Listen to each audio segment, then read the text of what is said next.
ಏನ್ರಿ ನಿಖಿಲ್ ಕತ್ತಿ ಸಾಹೇಬ್ರ ಸಾಹುಕಾರ್ ಕಟ್ಗಿ ಹಿಡಿಯೋಕ್ಕೂ ಲಾಂಗು ಮಚ್ಚಿ ಹಿಡಿಯೋದಕ್ಕೂ ಭಾಳ ವ್ಯತ್ಯಾಸ ಐತ್ರಿ ಸರ್.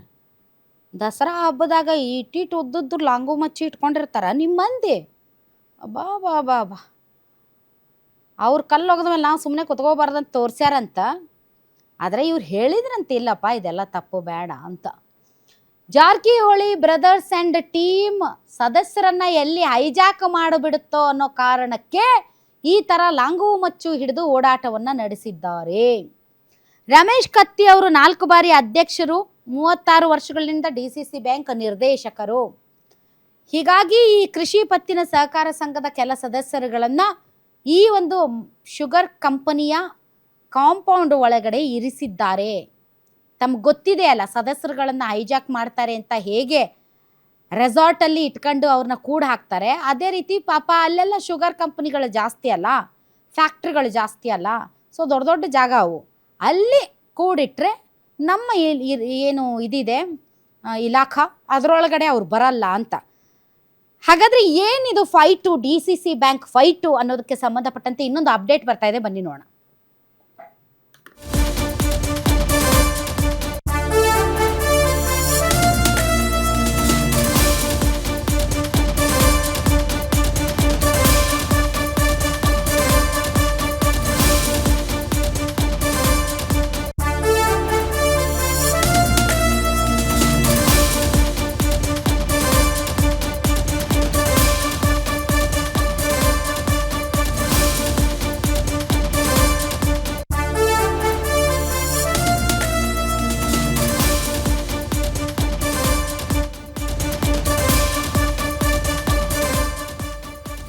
ದಶಕಗಳ ಬಳಿಕ ಸಹಕಾರಿ ಕ್ಷೇತ್ರದಲ್ಲಿ ಚುನಾವಣೆ ಘೋಷಣೆ ಇದೆ. ಸೆಪ್ಟೆಂಬರ್ 28ಕ್ಕೆ ಹುಕ್ಕೇರಿ ವಿದ್ಯುತ್ ಸಹಕಾರಿ ಸಂಘದ ಚುನಾವಣೆ ಬೇರೆ ಇದೆ. ಅಕ್ಟೋಬರ್ 19ಕ್ಕೆ ಬೆಳಗಾವಿ DCC ಬ್ಯಾಂಕ್ ಎಲೆಕ್ಷನ್. ಈ ಹುಕ್ಕೇರಿ ವಿದ್ಯುತ್ ಸಹಕಾರಿ ಸಂಘದ ಚುನಾವಣೆಗೆ ವಿರೋಧಿಗಳು ಒಂದಾಗ್ಬಿಟ್ಟಿದಾರಪ್ಪ. Katti family, AB Patil family ಒಂದಾಗ್ಬಿಟ್ಟಿದೆ. ಅಲ್ಲಿ ಪ್ರತಿಷ್ಠೆಯಾಗಿ ತೆಗೆದುಕೊಂಡಿದ್ದಾರೆ ಘಟಾನುಘಟಿ ಬೆಳಗಾವಿಯ ನಾಯಕರು. ಹುಕ್ಕೇರಿ ಕ್ಷೇತ್ರದಲ್ಲಿ ಫುಲ್ ಆಕ್ಟಿವ್ ಆಗ್ಬಿಟ್ಟಿದ್ದಾರೆ. ಈಗ ಸತೀಶ್ ಜಾರಕಿಹೊಳಿ ದೋಸ್ತಿ ಎತ್ತಿಂತಹ ಸಾಹುಕಾರ್ ಕುಟುಂಬಗಳ ಮಧ್ಯೆ ಈಗ ಬಿರುಕು ಶುರುವಾಗಿದೆ. ಜಿಲ್ಲೆಯಲ್ಲಿ ಹಿಡಿತ ಸಾಧಿಸಿತ್ತು ಕತ್ತಿ ಮತ್ತು ಜಾರಕಿಹೊಳಿ ಕುಟುಂಬ. ಹಲವು ದಶಕಗಳಿಂದ ಅಡ್ಜಸ್ಟ್ಮೆಂಟ್ ಪಾಲಿಟಿಕ್ಸ್ ಮಾಡ್ತಾ ಇದ್ರು. ಉಮೇಶ್ ಕತ್ತಿ ಅವರ ನಿಧನದ ನಂತರ ಶಕ್ತಿ ಮತ್ತು ವರ್ಚಸ್ಸು ಸ್ವಲ್ಪ ಕುಂದಿತ್ತು. BJPಯಿಂದ ಟಿಕೆಟ್ ಕೈ ತಪ್ಪಿದ್ದರಿಂದ ಸಿಟ್ಟಿಗೆದ್ದಿದ್ರು ರಮೇಶ್ ಕತ್ತಿ. ಪರೋಕ್ಷವಾಗಿ ಸತೀಶ್ ಜಾರಕಿಹೊಳಿ ಅವರ ಪುತ್ರಿ ಪ್ರಿಯಾಂಕಾ ಜಾರಕಿಹೊಳಿಗೂ ಕೂಡ ಸಪೋರ್ಟ್ ಮಾಡಿದ್ರು. ಇದರಿಂದ ಅಣ್ಣಾ ಸಾಹೇಬ್ ಜೊಲ್ಲೆ ಕೋಪಗೊಂಡಿದ್ರು. ಸಹಕಾರಿ ರಂಗದಲ್ಲಿ ಹಿಡಿತ ಸಾಧಿಸೋದಕ್ಕೆ ನಾಯಕರ ನಡುವೆ ಗುದ್ದಾಟ ನಡೆದಿದೆ. ಕತ್ತಿ ಹಿಡಿತ ತಪ್ಪಿಸೋದಕ್ಕೆ ಈಗ ಜಾರಕಿಹೊಳಿ ಮತ್ತು ಜೊಲ್ಲೆ ಫ್ಯಾಮಿಲಿ ಪ್ಲಾನ್ ಮಾಡ್ತಾ ಇದೆ. ಜೊಲ್ಲೆ ಅವರೊಂದಿಗೆ ಕೈ ಜೋಡಿಸಿದ್ದಾರೆ ಜಾರಕಿಹೊಳಿ ಸಹೋದರರು. ಈಗ ಅವರ ನಡುವೆ ಹೊಂದಾಣಿಕೆ ಪಾಲಿಟಿಕ್ಸ್. ರಮೇಶ್ ಕತ್ತಿಯನ್ನ DCC ಬ್ಯಾಂಕ್ ಅಧ್ಯಕ್ಷ ಸ್ಥಾನದಿಂದ ಕೆಳಗಿಳಿಸೋದಕ್ಕೆ ಸಕ್ಸಸ್ ಆದ್ರು. ಇಷ್ಟಕ್ಕೆ ಸುಮ್ಮನಾಗದೆ ಹುಕ್ಕೇರಿ ಕ್ಷೇತ್ರದ ಸಹಕಾರಿ ರಂಗದ ಮೇಲೆ ಹಿಡಿತ ಸಾಧಿಸಲು ಕೂಡ ಸಂಚು. ಕತ್ತಿ ಹಿಡಿತದಲ್ಲಿರುವಂತಹ ಸಹಕಾರಿ ಸಕ್ಕರೆ ಕಾರ್ಖಾನೆ ಮೇಲೆ 600 ಕೋಟಿ ರೂಪಾಯಿ ಸಾಲ ಇದೆ. ಹೊಸ ಆಡಳಿತ ಮಂಡಳಿ ಮೂಲಕ ತಮ್ಮ ತೆಕ್ಕೆಗೆ ತೆಗೆದುಕೊಳ್ಳೋದಕ್ಕೆ ಪ್ರಯತ್ನ. ಭಾಳ ಇದೆಪ್ಪ ಇವ್ರದ್ದು. ಆಲ್ ರೈಟ್, ಈ ಬಗ್ಗೆ ಹೆಚ್ಚಿನ ಡೀಟೇಲ್ಸ್ ಕೊಡ್ತಾರೆ ನನ್ನ ಕಲೀಗ್ ದುರ್ದುಂಡಯ್ಯ. ಎಸ್ ದುರ್ದುಂಡಯ್ಯ, ನನ್ನ ಧ್ವನಿ ತಮಗೆ ಕೇಳಿಸ್ತಾ ಇದ್ರೆ ನನಗೊಂದು ಕ್ಲಾರಿಟಿ ಬೇಕಾಗಿರೋದು.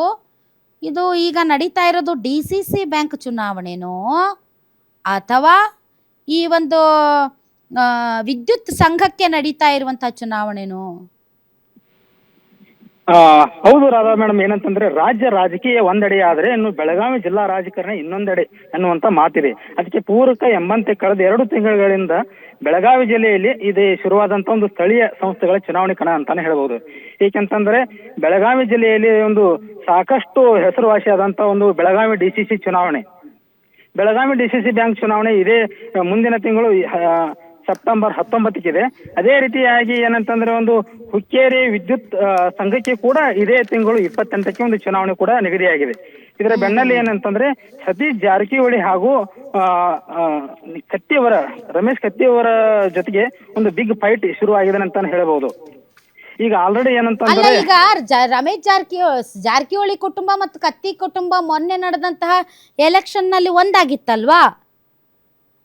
ಹೌದು, ಏನಂತಂದ್ರೆ ಒಂದು ಈಗ ಆಲ್ರೆಡಿ ಏನಂತಂದ್ರೆ ಬೆಳಗಾವಿ ಜಿಲ್ಲೆಯಲ್ಲಿ ಒಂದು ಜಾರಕಿಹೊಳಿ ಕುಟುಂಬ ತನ್ನದೇ ಆದಂತ ಒಂದು ವರ್ಚಸ್ಸನ್ನು ಹಂಗಲ್ಲ ದುರ್ದುಂಡಯ್ಯ, ನಾನು ಕೇಳಿದ ಪ್ರಶ್ನೆಗೆ ಉತ್ತರ ಕೊಡಿ. ಪ್ರಿಯಾಂಕಾ ಜಾರಕಿಹೊಳಿ ಎಲೆಕ್ಷನ್ ಟೈಮಲ್ಲಿ ಕತ್ತಿ ಫ್ಯಾಮಿಲಿ ಜಾರಕಿಹೊಳಿ ಫ್ಯಾಮಿಲಿ ಒಂದಾಗಿತ್ತಲ್ವಾ? ಹೌದು ಹೌದು ಮೇಡಮ್.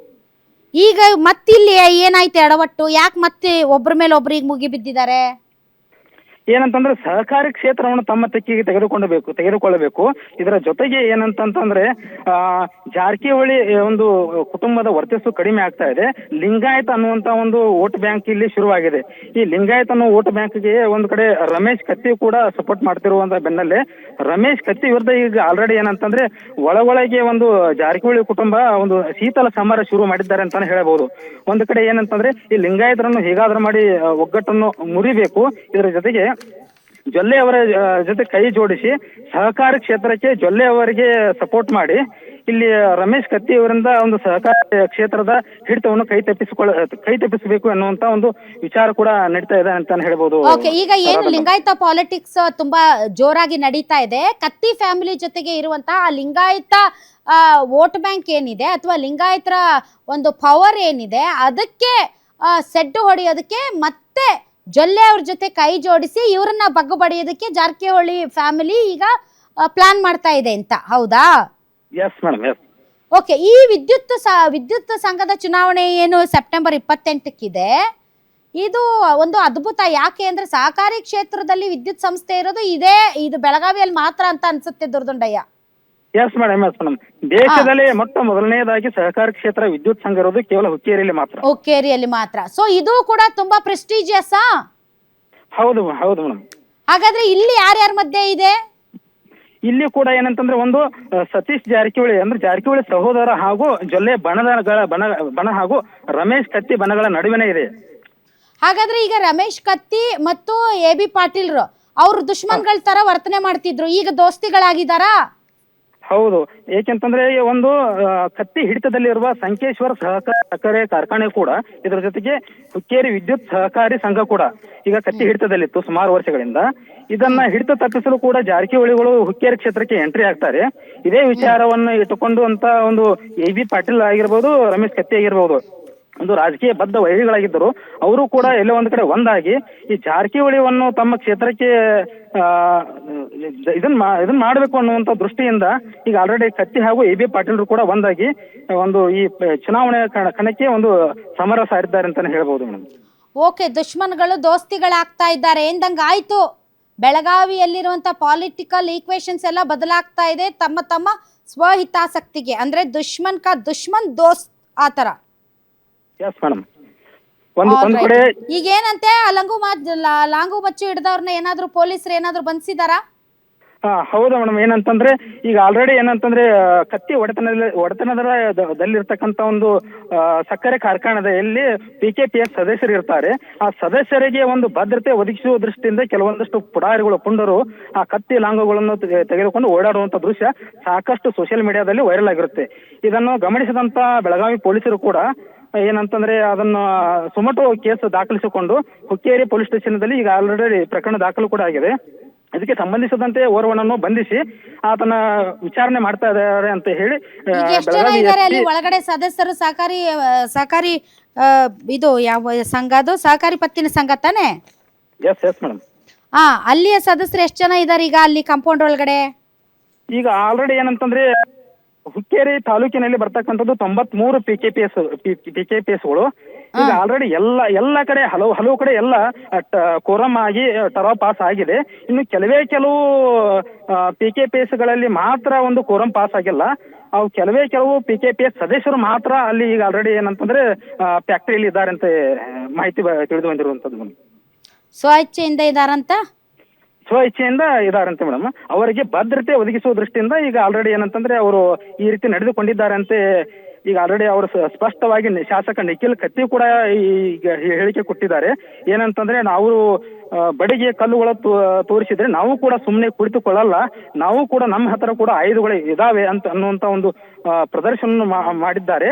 ಅದಕ್ಕೆ ಈಗ ಆಲ್ರೆಡಿ ಶಾಸಕ ಕೂಡ ವಿರೋಧ ವ್ಯಕ್ತಪಡಿಸಿದ್ದಾರೆ. ಏನಂತಂದ್ರೆ ಇಲ್ಲ, ಈ ತರ ಅವರು ತೆಗೆದುಕೊಂಡು ಬಂದಿದ್ದು ನಿಜ, ಆದ್ರೆ ಏನೋ ಅವರಿಗೆ ನಾನು ಬುದ್ಧಿ ಹೇಳಿ ಕಳಿಸಿದ್ದೇನೆ ಅಂತ ಅನ್ನುವಂತ ಮಾತನ್ನು ಕೂಡ ಶಾಸಕರು ಹೇಳಿದ್ದಾರೆ ಮೇಡಮ್.